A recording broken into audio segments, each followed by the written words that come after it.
Shaun, how are you feeling? I'm good. It looked like you were kind of having to gut it out there in the Big Ten championship game. Just, I guess, how were you feeling that night? You had trouble getting off the field there late in the game, right? Yeah, I did a little bit. But I'm be straight. I'm good. I'm healthy, so I just gotta prepare for Clemson for real. How tough was it to not play against Michigan?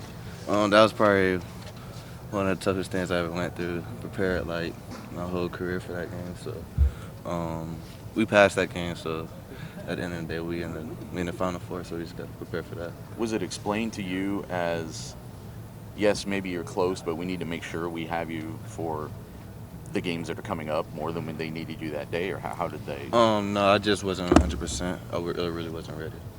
Have you had to do more rehab, do anything differently as you get prepared for this next game? I've been doing it by myself, so that's just I just want to be 100%. I just want to be there, be ready for the game for real. When did you guys get the news that Jeff Hafley was going to be leaving? When did I get it? I got it late, the day before. I guess media was like posting it, and he came and talked to us when he got back. So. What was that like? Kind of what was the reaction in the room when you guys heard that he was going to be leaving? Surprised but happy. He's family at the end of the day. So understand he has his family. That was his dream. So everybody has a dream at the end of the day. So you got to do what you got to do. Does that factor into the decision at all that you're going to have to make after the season, whether to go pro or whether to stay here for another year? It will, but at the end of the day, I'm not focused on that right now. So. Shaun, when you were coming up on signing day for this next class, when you decided to be a Buckeye, you decided so early in that cycle. Can you take us back to then of what it was, and as you sit here now with how your career has developed, what did you know? Why did you want to be a Buckeye? So my high school coach, he brought me in the room. He was like, I feel like this would be a great fit for you. And after looking at it, it was a great fit.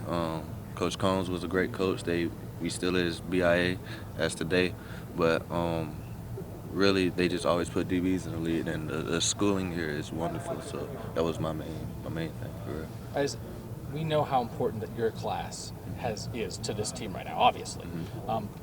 What was it like as you saw that class build, and as you saw guys like Chase and JK and Wyatt and Jeff and everybody else join this class?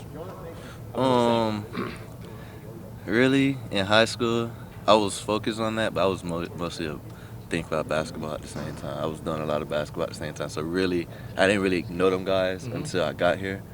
I met them at the opening, but I was, I'm a quiet person, so I really wasn't talking to them like that. But when I got here, we got very close, and at the end of the day, I remember me and Jeff had a meeting. It's like, when we get to our junior year, like, we're going to lead this team to really where we're at right now. So when you think about that class that was number 2 in the country, and what you and Jeff talked about and what you guys are doing, how do you feel like your class has maybe lived up to its potential? I really feel like we still got more. We got really potentially 2 more games. So we just got to keep on playing, and we got more to give. So. But that's what you and Jeff were talking about back then, was this season what you guys could do. Yeah. Obviously, you'd like to have continuity with the position coach, but are there ever benefits to having learned from different defensive backs coach each year? It has. My whole life has been like that. I've been played on several basketball teams, several football teams, and different coaches teach you different things. So at the end of the day, the league is like that too. They come and go. So you learn from different coaches. You learn different things, different schemes, different techniques. Everyone has their flaws, so you just learn from different coaches for real. How beneficial is it that Matt Barnes has been in that room with you guys as well, and he can provide continuity going forward? Matt Barnes is a very smart football coach. You see what he does on the special teams side, but you really don't see what he does in the DB room when he's in there. So when he's in there, he has taught us a lot of things that Coach Hafley has taught, but he has his own ways of teaching it. But Coach Barnes is a very well coach. What has that balance been like between Coach Hafley and Coach Barnes this year in terms of how much each of them works with you guys? It's been a great balance. Coach Barnes really been the cover safety coach, so he's been teaching me a lot. So just different things that he taught me. Coach Hafley teaches really everybody because he's the DB coach.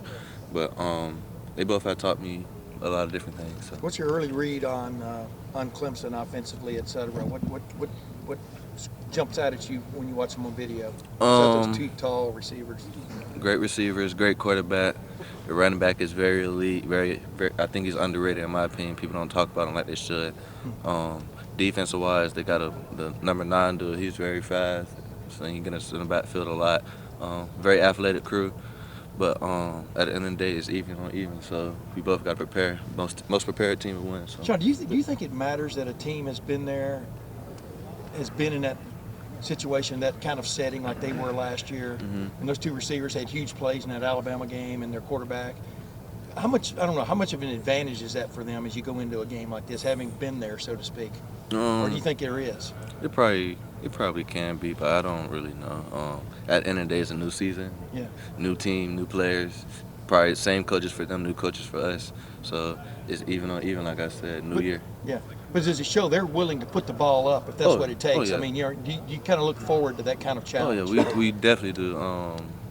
We talk about it probably mostly every day. Like, we can't wait for this game because they're going to actually put the ball up with great receivers. So. Shaun, you've had sometimes the guys you face in the slot are those smaller guys. It seems like they'll put a guy in the slot who's a pretty big physical guy. Can you just describe for us what the different challenge is when maybe you're facing a smaller guy like a Hamler or a Rondale Moore versus what you might face with Clemson in the slot? Just different receivers. You just got to watch their film, which I haven't really got in their film like that, watching him.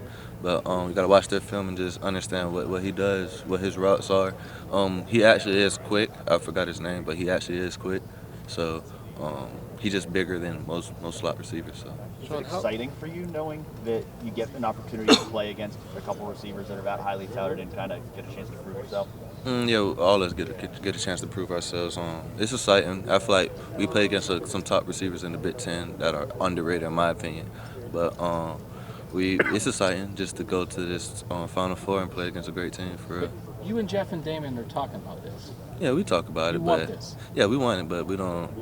We got to focus on right now. So. Shaun, how confident are you that you'll be 100% or at least close enough to 100% for this game? I'm gonna be good. I'm gonna be good. How much with you and Damon obviously experiencing some injuries late in the season? The second string has had to step up more. What have you seen from guys like Seven and Cam and Amir in the last 3-4 weeks? They can be great players here. At the end of the day, they got great players in front of them, but they're young. At the end of the day, they still got time to progress and get better. Seven and Cam is going to be some beast on the outside. Tyreek is going to be a beast on the outside. Then you got Amir in the slot, but she's going to be a beast on the inside. So, and then you can't never forget about Proc. So, Proc and Hook. People really sleep on Hook, so he's going to be a great player too.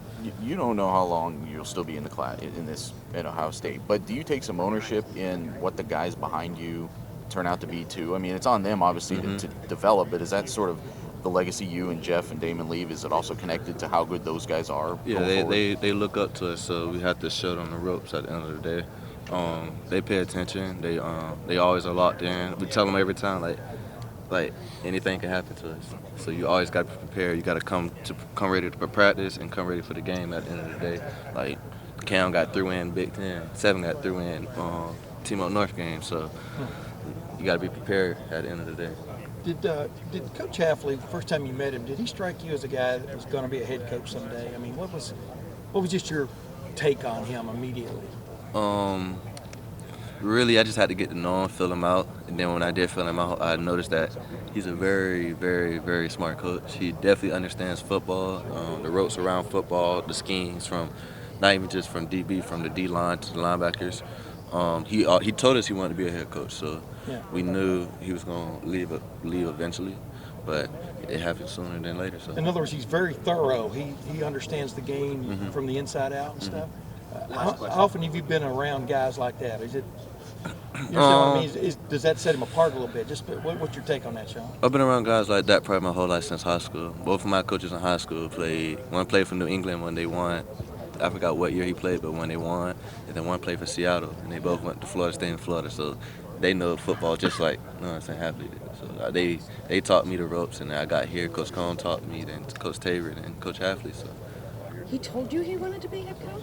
Did he volunteer that, or did that come up to? I mean, because everybody has a dream. We talked about it in the room, like, what is your dream? What is your dream? What is your dream? So we had it as like he's like our father figure. So he just talked to us what he wanted, and we told him what we wanted at the end of the day. So What is your dream?